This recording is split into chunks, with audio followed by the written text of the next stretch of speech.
Hi all, welcome to CC bank. ഞാൻ ആര്യ.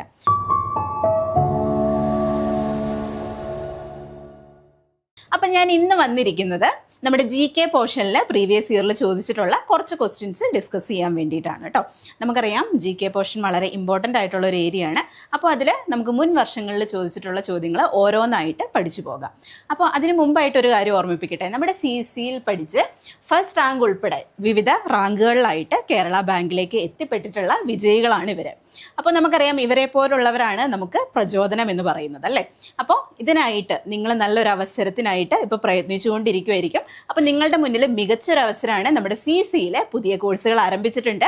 അപ്പം join ചെയ്യാൻ ആഗ്രഹിക്കുന്ന ആളുകൾ 8921440580 എന്ന നമ്പറിൽ കോൺടാക്ട് ചെയ്ത് കഴിഞ്ഞാൽ കോഴ്സിനെ പറ്റിയിട്ടുള്ള ഫുൾ ഡീറ്റെയിൽസ് കിട്ടും. അപ്പോൾ ഈ അവസരം നിങ്ങൾ നല്ല രീതിയിൽ വിനിയോഗിക്കുക.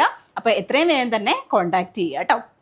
അപ്പോൾ നമ്മൾ പറഞ്ഞു, നമ്മൾ ഇന്ന് നോക്കാൻ പോകുന്നത് GK ആൻഡ് കറണ്ട് അഫയേഴ്സ് ഈ ഏരിയയിൽ പ്രീവിയസ് ഇയറിൽ ചോദിച്ചിട്ടുള്ള ഒരു ക്വസ്റ്റ്യൻ പേപ്പറിലെ കുറച്ച് ക്വസ്റ്റ്യൻസ് ആണ് നമ്മൾ നോക്കുന്നത് കേട്ടോ.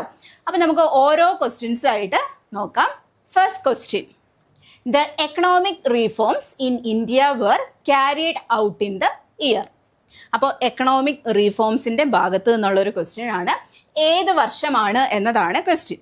നമുക്ക് നോക്കാം. Option A 1989, option B 1993, option C 1991, option D 1996. അപ്പോൾ ഏത് വർഷമാണ് എക്കണോമിക് റീഫോംസ് നമ്മുടെ ഇന്ത്യയിൽ നടപ്പിലായത് എന്നറിയണം. ഏത് വർഷമാണ്? ഓർത്തിരിക്കുക, ഏത് വർഷമാണ് എന്ന് ചോദിച്ചു കഴിഞ്ഞാൽ ഏത് വർഷമാണ്? 1991 എന്ന കാര്യം എന്ത് ചെയ്യുക? പഠിച്ചു വെക്കുക കേട്ടോ. 1991 നമ്മുടെ ഇന്ത്യയിൽ എക്കണോമിക് റീഫോംസ് നടന്നത്. അപ്പോൾ ഇതിനെക്കുറിച്ചിട്ട് നമ്മൾ കുറച്ച് കാര്യങ്ങൾ കൂടുതലായിട്ട് മനസ്സിലാക്കി വെക്കേണ്ടതുണ്ട്. ഇത് ഏത് പ്രൈം മിനിസ്റ്ററിൻ്റെ കാലത്താണ്, അല്ലെങ്കിൽ ഏത് ഗവൺമെൻറ്റിൻ്റെ കാലത്താണ്, ഇങ്ങനെയുള്ള കാര്യങ്ങളൊക്കെ എന്ത് ചെയ്യുക? വളരെ ഇമ്പോർട്ടൻ്റ് ആണ്. അപ്പോൾ ഓർത്തിരിക്കുക, നമ്മൾ ഇയർ പറഞ്ഞു, ഏതാണ്? 1991 എന്ന കാര്യം പറഞ്ഞു അല്ലേ. അങ്ങനെയാണെങ്കിൽ പ്രൈം മിനിസ്റ്റർ ആരായിരുന്നു? ആ സമയത്തെ പ്രധാനമന്ത്രി ആരായിരുന്നു എന്ന കാര്യം കൂടെ ഓർത്തിരിക്കുക. ആരായിരുന്നു? PV നരസിംഹറാവു ആണ് കേട്ടോ. ആരാണ്? PV നരസിംഹറാവു ആണ് എന്ന് പഠിച്ചു വയ്ക്കുക. ആ സമയത്തെ ഫിനാൻസ് മിനിസ്റ്റർ വളരെ ഇമ്പോർട്ടൻ്റ് ആണ്, ഓർത്തിരിക്കുക. ആ സമയത്തെ ഫിനാൻസ് മിനിസ്റ്റർ ആരാണ്? ഡോക്ടർ മൻമോഹൻ സിംഗ് ആണ് കേട്ടോ. ആരാണ്? ഡോക്ടർ മൻമോഹൻ സിംഗ് ആണ്. അപ്പോൾ നമ്മൾ പറഞ്ഞു പ്രൈം മിനിസ്റ്റർ ആരാണ്? PV നരസിംഹറാവു ആണ്. അതുപോലെ തന്നെ ഫിനാൻസ് മിനിസ്റ്റർ ആരാണ് എന്ന് ചോദിച്ചാൽ ഡോക്ടർ മൻമോഹൻ സിംഗ് ആണ് എന്ന കാര്യം കൂടെ ഓർത്തിരിക്കുക. അതുപോലെ ഈ മോഡലിന് വിളിച്ചിരുന്ന ഒരു പേരുണ്ട്, നമ്മുടെ ഈ മോഡലിന് വിളിച്ചിരുന്ന ഒരു പേരുണ്ട്, അതുകൂടെ ഓർത്തിരിക്കുക. ഏതാണ്? റാവോ മൻമോഹൻ മോഡൽ. ഏതാണ്? റാവോ മൻമോഹൻ മോഡൽ എന്നും വിളിച്ചിരുന്നു. അല്ലെങ്കിൽ ന്യൂ എക്കണോമിക് പോളിസി, അതും കൂടെ ഓർത്തിരിക്കുക കേട്ടോ. ന്യൂ എക്കണോമിക് പോളിസി അഥവാ NEP എന്നും ഇത് അറിയപ്പെടുന്നു. അതുപോലെ ഈ സമയത്തുള്ളതാണ് ഇത് LPG അല്ലേ. ഏതാണ് LPG എന്ന് പറയുന്നത്? ഒന്ന് ലിബറലൈസേഷൻ, പ്രൈവറ്റൈസേഷൻ, ഗ്ലോബലൈസേഷൻ. അപ്പോൾ ഇത്രയും കാര്യങ്ങൾ എന്ത് ചെയ്യുക? കൃത്യമായിട്ട് ഓർത്തു വയ്ക്കുക കേട്ടോ. അപ്പോൾ നമ്മൾ പറഞ്ഞു ഇയർ ഏതാണ്? 1991 ആണ്. ആ സമയത്ത് പ്രൈം മിനിസ്റ്റർ എന്ന് പറയുന്നത് PV നരസിംഹറാവു ആണെന്ന് ഓർക്കുക. ഫിനാൻസ് മിനിസ്റ്റർ ആരാണ്? മൻമോഹൻ സിംഗ് ആണ്. ഈ മോഡൽ അറിയപ്പെട്ടിരുന്ന പേരേതാണ്? റാവോ മൻമോഹൻ മോഡൽ എന്നാണ്. അതുപോലെ ഈ സമയത്താണ് ഇത് LPG വന്നത് എന്ന കാര്യം ഓർക്കുക. ലിബറലൈസേഷൻ, പ്രൈവറ്റൈസേഷൻ, ഗ്ലോബലൈസേഷൻ, ഇത് 3 പില്ലേഴ്സ് എന്നാണ് അറിയപ്പെടുന്നത് കേട്ടോ. അതും കൂടെ ഓർത്തിരിക്കുക. ഏതാണ്? 3 പില്ലേഴ്സ് എന്ന പേരിലാണ് അറിയപ്പെടുന്നത് എന്ന കാര്യം കൂടെ പഠിച്ചു വെക്കുക. ഇനി നമുക്ക് അടുത്ത ക്വസ്റ്റ്യൻ നോക്കാം. അടുത്ത ക്വസ്റ്റ്യൻ ആണ്: the longest national highway in India. നമ്മുടെ ഇന്ത്യയിലെ ലോങ്സ്റ്റ് നാഷണൽ ഹൈവേ ഏതാണ് എന്നതാണ് ക്വസ്റ്റ്യൻ. ഓക്കെ, ഏതൊക്കെയാണ്? NH17, NH44, NH7, NH66. ഇതിലേതാണ് ലോങ്സ്റ്റ് എന്നതാണ് ക്വസ്റ്റ്യൻ. ഏതാണ് ലോങ്സ്റ്റ് ഹൈവേ എന്ന് പറയുന്നത്? ഓർത്തിരിക്കുക, NH44 ആണ് കേട്ടോ. ഏതാണ്? NH44 ആണ് ലോങ്സ്റ്റ് ഹൈവേ എന്ന് പറയുന്നത്. ഇനി നമ്മൾ അറിയേണ്ടത് ഈ NH44 നമ്മൾ പറഞ്ഞു ഇന്ത്യയുടെ ലോങ്സ്റ്റ് ഹൈവേ ആണ്. അത് ഏതെല്ലാം സ്ഥലങ്ങളെ തമ്മിലാണ് ബന്ധിപ്പിക്കുന്നത് എന്ന കാര്യം കൂടെ പഠിച്ചു വെക്കുക. ഏതൊക്കെയാണ്? ശ്രീനഗർ, കന്യാകുമാരി. ഓർത്തിരിക്കുക കേട്ടോ. ശ്രീനഗർ ടു കന്യാകുമാരിയാണ് ഇത് NH44 എന്ന കാര്യം പഠിച്ചു വെക്കുക. അതുപോലെ NH-66. NH-66ന്റെ പ്രത്യേകത എന്താണ്? Kerala's longest highway. ഓർത്തിരിക്കുക, നമ്മുടെ കേരളത്തിലെ ലോങ്സ്റ്റ് ഹൈവേ ഏതാണ്? NH-66 ആണ്. നമ്മുടെ NH-44 ആണെങ്കിൽ ഇന്ത്യയിലെ ലോങ്സ്റ്റ് ഹൈവേ ആണ്. NH-66 കേരളത്തിലെ ലോങ്സ്റ്റ് ഹൈവേ ആണെന്ന് ഓർക്കുക. ഈ NH-66 കണക്ട് ചെയ്യുന്ന സ്ഥലങ്ങൾ ഏതൊക്കെയാണ്? കാസർഗോഡ് ടു ട്രിവാൻഡ്രം. ഏതാണ്? കാസർഗോഡ് മുതൽ തിരുവനന്തപുരം വരെയാണ് എന്ന കാര്യം ഒന്ന് പഠിച്ചു വെച്ചോളൂ കേട്ടോ. ഇനി നമുക്ക് അടുത്ത ക്വസ്റ്റ്യൻ നോക്കാം. ഇത് നമ്മുടെ കോൺസ്റ്റിറ്റ്യൂഷന്റെ ഏരിയയിൽ നിന്ന് വന്നിട്ടുള്ള ഒരു ക്വസ്റ്റ്യൻ ആണ്.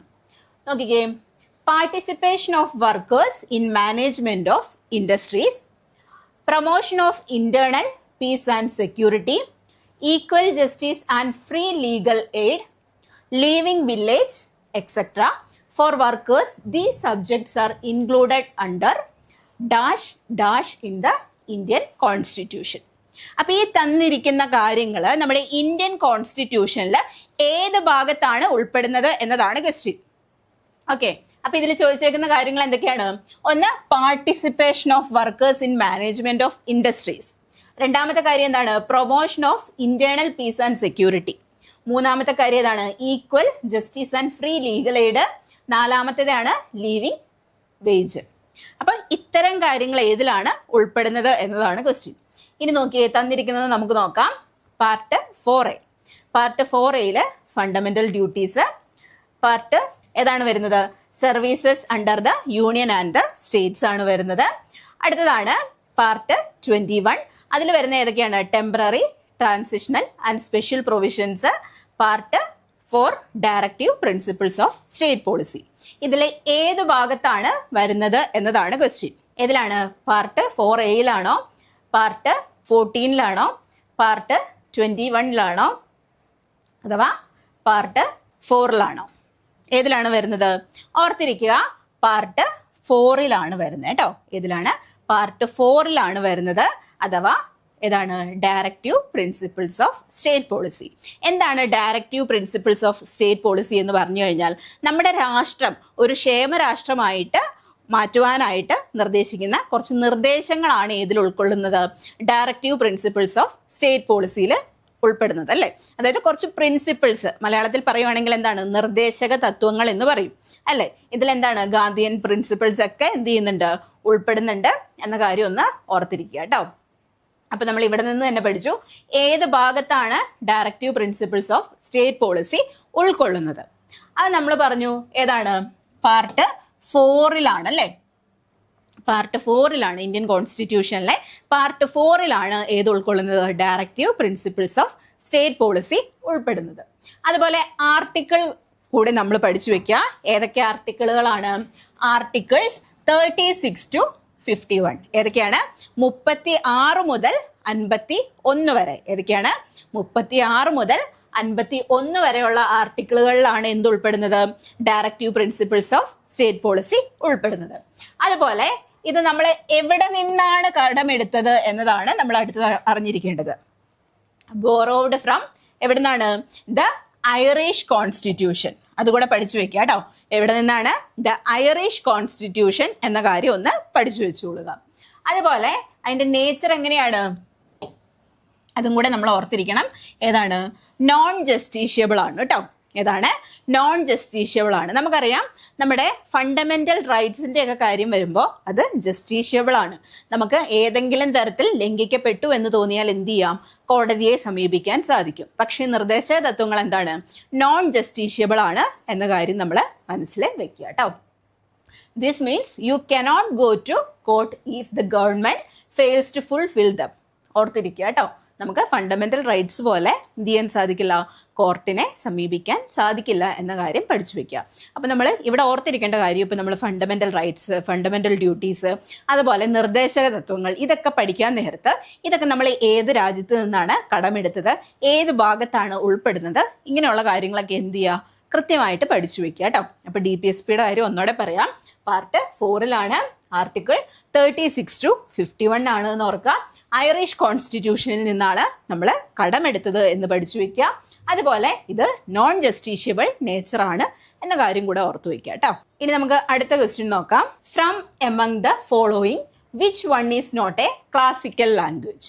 തന്നിരിക്കുന്നവയിൽ ക്ലാസിക്കൽ ലാംഗ്വേജ് അല്ലാത്തത് ആണ് ചോദിച്ചിരിക്കുന്നത്, അല്ലേ? നോട്ട് എ ക്ലാസിക്കൽ ലാംഗ്വേജ് എന്ന് ചോദിച്ചിട്ടുണ്ട്. നമുക്ക് നോക്കാം. പ്രാകൃത്, ഒഡിയ, കൊങ്കണി, പാലി. ഇതിൽ ഏതാണ് നമ്മുടെ ക്ലാസിക്കൽ ലാംഗ്വേജ് അല്ലാത്തത് എന്നാണ് ചോദിച്ചിരിക്കുന്നത്? ഏതായിരിക്കും? നമുക്കറിയാം പ്രാകൃത്, ഒഡിയ, പാലിയൊക്കെ എന്താണ്? ക്ലാസിക്കൽ ലാംഗ്വേജസ് ആണ്, അല്ലേ? അതിൽ അല്ലാത്തത് ഏതാണ്?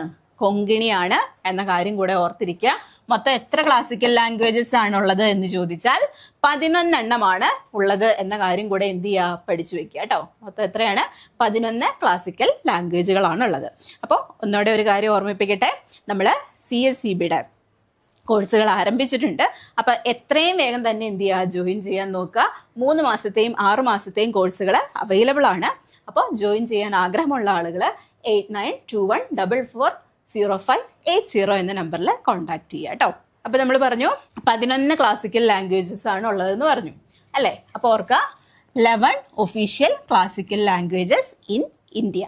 ഓക്കെ, അത് ഏതൊക്കെയാണ് എന്ന് കൂടെ നമുക്കൊന്ന് വേഗം നോക്കി പോവാം. ആദ്യത്തേതാണ് തമിഴ്. ഏതാണ്? തമിഴ്. അതെന്താണ് ഡിക്ലെയർ ചെയ്തത്? 2024 എന്ന് പഠിച്ചു വെക്കുക കേട്ടോ. 2004 പ്രഖ്യാപിച്ചത്. അടുത്താണ് സാൻസ്ക്രിറ്റ്. സാൻസ്ക്രിറ്റോ ഡിക്ലെയർ ഇൻ 2005. 2005 ഡിക്ലെയർ ചെയ്തത്. അടുത്തതാണ് കന്നഡ. കന്നഡയോ declared in 2008. 2008 2008 തന്നെയാണ് തെലുങ്കു. തെലുങ്കുവിനെയും എന്താക്കിയത്? ക്ലാസിക്കൽ ലാംഗ്വേജ് ആയിട്ട് പ്രഖ്യാപിച്ചത്. മറ്റൊന്നാണ് നമ്മുടെ മലയാളം. ഓർത്തിരിക്കുക കേട്ടോ. മലയാളം ഏത് വർഷമാണ്? 2013 ആണെന്ന് ഓർക്കുക കേട്ടോ. 2013. അടുത്താണ് ഒഡിയ. ഒഡിയ എന്താണ്? 2014. അതുപോലെ മറാത്തി. മറാത്തി ഏത് വർഷമാണ്? 2024 കേട്ടോ. എന്നാണ് 2024. അടുത്താണ് പാലി. പാലി, പ്രാകൃത്. ഇതൊക്കെ എന്നാണ്? 2024 ഓർക്കുക. അതുപോലെ തന്നെ ആസാമീസ്, ബംഗാളി. ഇതും എന്നാണ്? 2024 വരുന്നത്. അപ്പോൾ 2024 5 ലാംഗ്വേജസ് ക്ലാസിക്കൽ ലാംഗ്വേജസ് ആയിട്ട് പ്രഖ്യാപിച്ചിട്ടുണ്ട് എന്ന കാര്യം കൂടെ ഒന്ന് ഓർത്തിരിക്കുക. അതുപോലെ ലാംഗ്വേജ് ഏത് ഷെഡ്യൂളിലാണ് ഉൾപ്പെടുന്നത് എന്ന കാര്യം കൂടെ ഓർത്തിരിക്കുക. നമ്മുടെ ഇന്ത്യൻ കോൺസ്റ്റിറ്റ്യൂഷനിൽ 8th ഷെഡ്യൂളിലാണ് ഉൾപ്പെടുന്നത് എന്ന കാര്യം ഓർക്കുക കേട്ടോ. അപ്പൊ നമുക്കറിയാം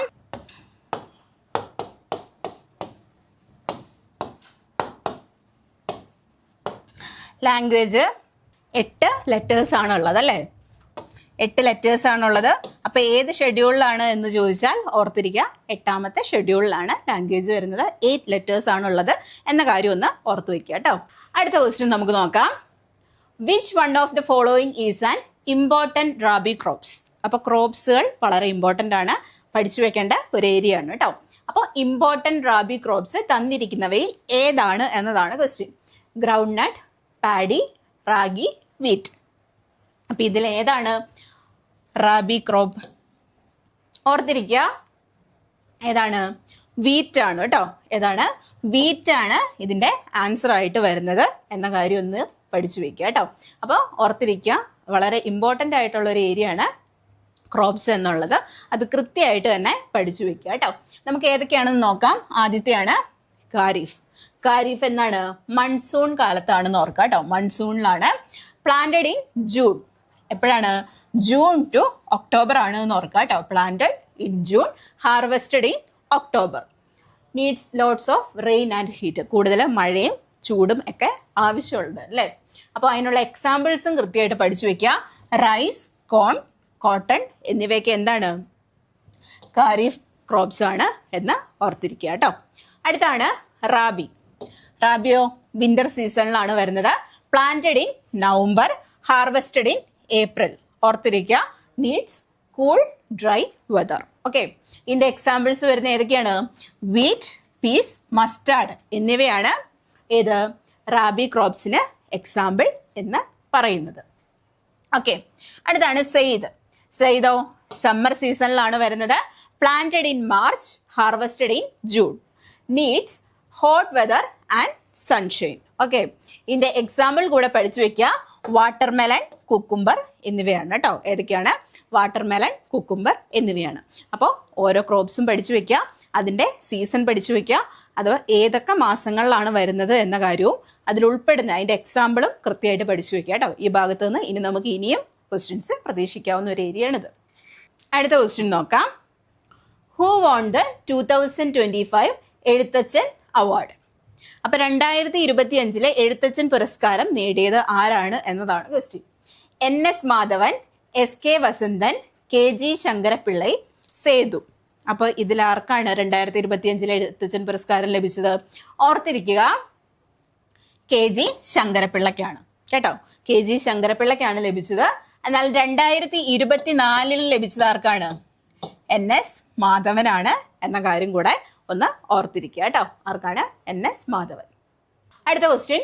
who was appointed as the 53rd chief justice of the supreme court? ഏതാണ് സുപ്രീം കോർട്ടിലെ 53ാമത് ചീഫ് ജസ്റ്റിസ് ആയിട്ട് നിയമിതനായത്? ഓർത്തിരിക്കുക, justice Surya Kant, justice BR Gavai, justice Sanjiv Khanna, justice DY Chandrachud. ഏതാണ്? ജസ്റ്റിസ് സൂര്യകാന്ത് ആണ് കേട്ടോ. അപ്പൊ നമ്മൾ ഇതുപോലെ ഓർത്തിരിക്കേണ്ടതാണ്. നമ്മുടെ ഈ അടുത്ത് കേരള ഹൈക്കോടതി ചീഫ് ജസ്റ്റിസ് ആയിട്ട് നിയമിതനായത് സൗമൻ സിന്നാണ്. അതുകൂടെ ഒന്ന് ഓർത്തിരിക്കുക കേട്ടോ. അടുത്ത question. The venue for the 20th Asian games?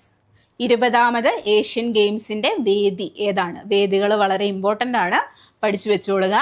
ഏതാണ് 20ാമത് ഏഷ്യൻ ഗെയിംസിന്റെ വേദി എന്നതായിരുന്നു ക്വസ്റ്റ്യൻ. ഏതാണ് വരുന്നത്? ഓപ്ഷൻ C ആണ് വരുന്നത്. ഓർത്തിരിക്കുക, aichi നഗോയയാണെന്ന് ഓർക്കുക കേട്ടോ. aichi നഗോയയാണ് വരുന്നത്. ഇതെവിടെയാണ്? ജപ്പാനിലാണ് എന്ന് അവിടെ ഓർക്കുക കേട്ടോ. ജപ്പാനിലാണ് വരുന്നത് എന്ന കാര്യം കൂടെ ഓർത്തിരിക്കുക. ഇതുപോലത്തെ വേദികൾ, പ്രധാനപ്പെട്ട അപ്പോയിന്റ്മെന്റ്സ് ഒക്കെ കൃത്യമായിട്ട് പഠിച്ചു വെക്കുക കേട്ടോ. അടുത്ത question. How many elected members are there in the Rajya Sabha? എത്ര എലക്റ്റഡ് മെമ്പേഴ്സ് ആണ് രാജ്യസഭയിൽ എന്നതാണ് ക്വസ്റ്റ്യൻ. ഓർത്തിരിക്കുക, 245 ആണ് എന്ന കാര്യം ഓർത്തിരിക്കുക കേട്ടോ. എത്രയാണ്? 245 ആണ്. നമ്മുടെ രാജ്യസഭ അറിയപ്പെടുന്നത് എന്താണ്? അപ്പർ ഹൗസ് എന്ന് അറിയപ്പെടുന്നു. അതുപോലെ Council of States,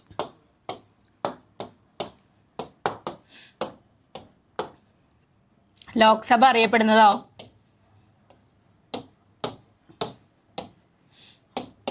lower house.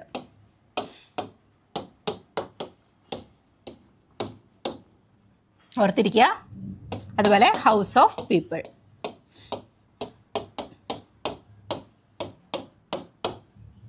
കൃത്യമായിട്ട് ഓർത്തിരിക്കുക കേട്ടോ.